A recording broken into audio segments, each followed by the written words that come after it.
Doctor साहब नाम बता दो, मैं बिल्कुल फॉलो कर लूंगा। Diet plan? मैं बताओ कीटो करूं, फास्टिंग करूं, डिटॉक्स करूं, हाई प्रोटीन करूं? अब बस नाम बता दो, मैं फॉलो कर लूंगा। ये बार बार पर डे क्लिनिक में सुनता हूं। और जब सुनता हूं ना, ठीक सच सुनना चाहोगे उसमें आप क्या कह रहे हो? आपको एक्चुअली में आपको डाइट नहीं चाहिए, आपको कोई एक शॉर्टकट चाहिए। और प्रॉब्लम आपकी डाइट की है भी नहीं, प्रॉब्लम है आपकी मेटाबॉलिज्म की। और वो क्या है?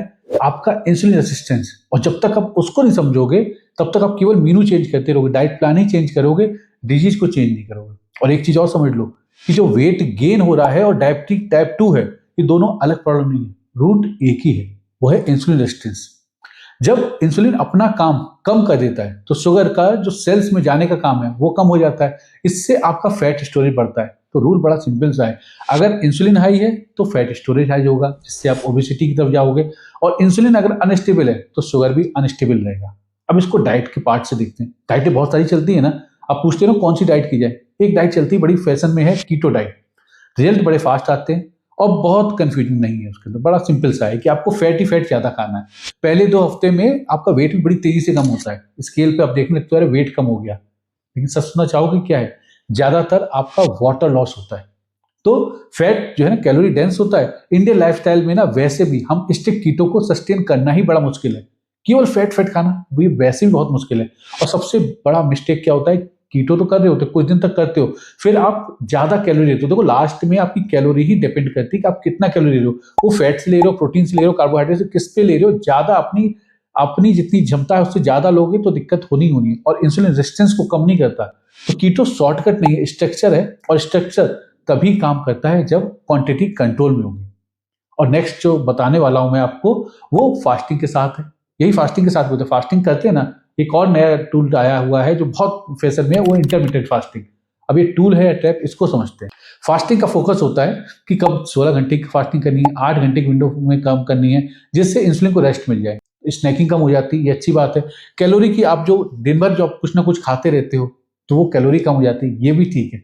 लेकिन वेट और शुगर इंप्रूव हो सकते हैं। पर प्रॉब्लम यहां आती है कि लोग फास्टिंग को रिवार्ड बना देते हैं। पूरे दिन कुछ नहीं खाया तो ठीक है, अब जब मैं शाम को खाना खाऊंगा, जो विंडो में खाना खाने वाली विंडो है, जितना चाहूं उतना खा सकता हूं, जितना जो चाहूं वो खा सकता हूं, जो चाहूं वो नहीं खा सकते हो।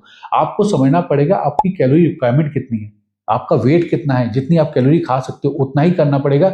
आपकी एक्टिविटी कितना, उसके हिसाब से कैलोरी से अगर आपने ज्यादा खाया तो फिर आपको migraine, acidity, sugar drop, weakness, physiology सब कुछ होने वाला है। तो फास्टिंग एक टूल है, ये मैजिक नहीं है। अब एक्सट्रीम जो वर्जन है उसको समझते हैं, वो है ओमेड। ये फास्टिंग का भी एक एक्सट्रीम आ गया है। ओमेड मतलब 1 मील अ डे।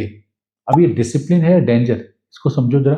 आपको कैलोरी डिफिशिएंट बनना है, वो इजी है। वेट गिर सकता है, अभी दिन में एक ही बार खाओगे, कितना ही खा लोगे। डिफिशिएंट होना आसान तो है, लेकिन डायबिटीज कम भी तो हो सकती है, क्योंकि आप दवाइयां भी खा रहे हो। पीसीओडी और थायराइड पेशेंट के लिए विदाउट सुपरविजन बहुत ही रिस्की है।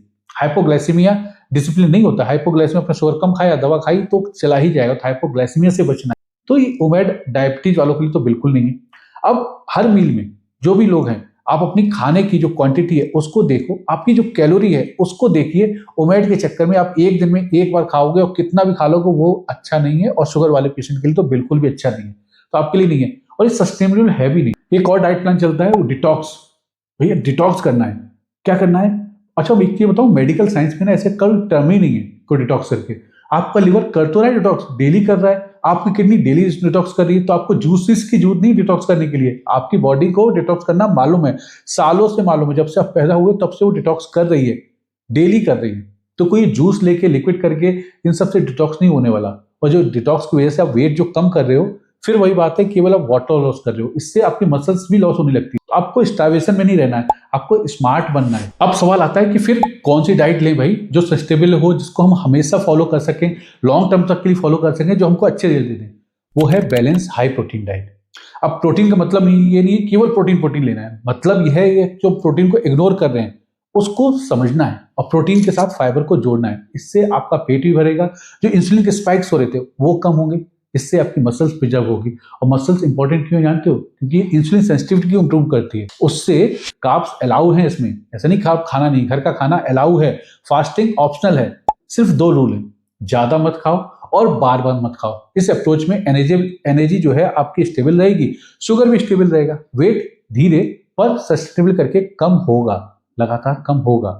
मसल्स के साथ कम होगा। मैं ये नहीं कह रहा कि कोई भी डाइट बेकार है, मैं ये कह रहा हूं कि अगर इंसुलिन रेजिस्टेंस को एड्रेस नहीं किया तो कोई भी डाइट टेम्परेरी ही रहेगी। डाइट का गोल है सिर्फ वेट कम करना नहीं, डाइट का गोल है बॉडी को वापस से दोबारा से एनर्जी देना। और अगर एनर्जी के लिए आप एक्सपेरिमेंट करते रहोगे तो थक जाओगे। शॉर्टकट छोड़ो, बेसिक्स को देखो। बॉडी सिंपल है, हमको उसको कॉम्प्लिकेटेड बनाने की जरूरत नहीं है।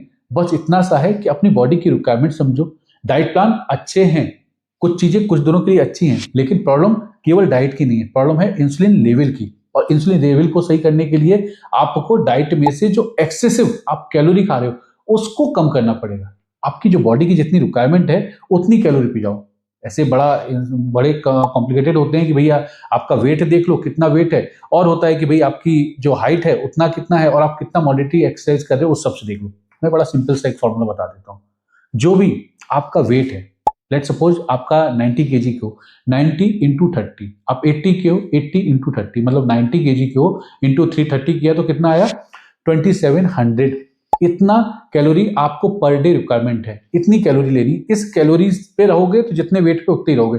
अब इससे कम आ गए, लेट्स सपोज आपने 500 कम कर दिया, 27 में से 500 कम किया तो कितना आया 2400। अगर ये करने लगोगे तो वेट कम होने लग जाएगा। तो आपको कैलोरी का कंसेप्ट समझना है। चाहे आप कोई भी डाइट लो, कैलोरी आपकी जितनी रिक्वायरमेंट है उस हिसाब से अपनी कैलोरी को चेक करो। एक सिंपल सा फॉर्मूला बताया है, और थोड़ा सा आप अपने जाओगे गूगल पे देखोगे, अपना वेट डाल दो, हाइट डाल दो, आपकी एक्टिविटी लेवल डाल दो, तो आपकी कैलोरी रिक्वायरमेंट आ जाएगी। मेंटेनेंस कैलोरी आपको पर डे में कितनी चाहिए, उस कैलोरी से अगर ऊपर गए तो फिर से आप कोई भी डाइट ले लो, चाहे इंटरमीडिएट ले लो, चाहे ओमेड ले लो, चाहे आप हाई प्रोटीन भी ले लो, उससे नहीं होने वाला। तो डाइट को बड़ा सिंपल रखो। बॉडी सिंपल है, बॉडी को कुछ एक्स्ट्रा नहीं चाहिए, जो जितना चाहिए उतना देने लग जाओ, जितना चाहिए। और अगर कम करना है, वेट कम करना है ना, तो जितना चाहिए उससे थोड़ा सा कम कर दो, और अगर बढ़ाना है तो जितना चाहिए उससे थोड़ा सा बढ़ा दो। इसी कॉन्सेप्ट पे बॉडी चलती है, प्लस माइनस वो आप कर सकते हो। हेल्दी रहना बहुत सिंपल है। इस वीडियो को अपने उन दोस्तों के साथ शेयर करो जो अलग अलग डाइट प्लान की अलग अलग एक्सपेरिमेंट कर रहे हैं अपनी बॉडी के साथ।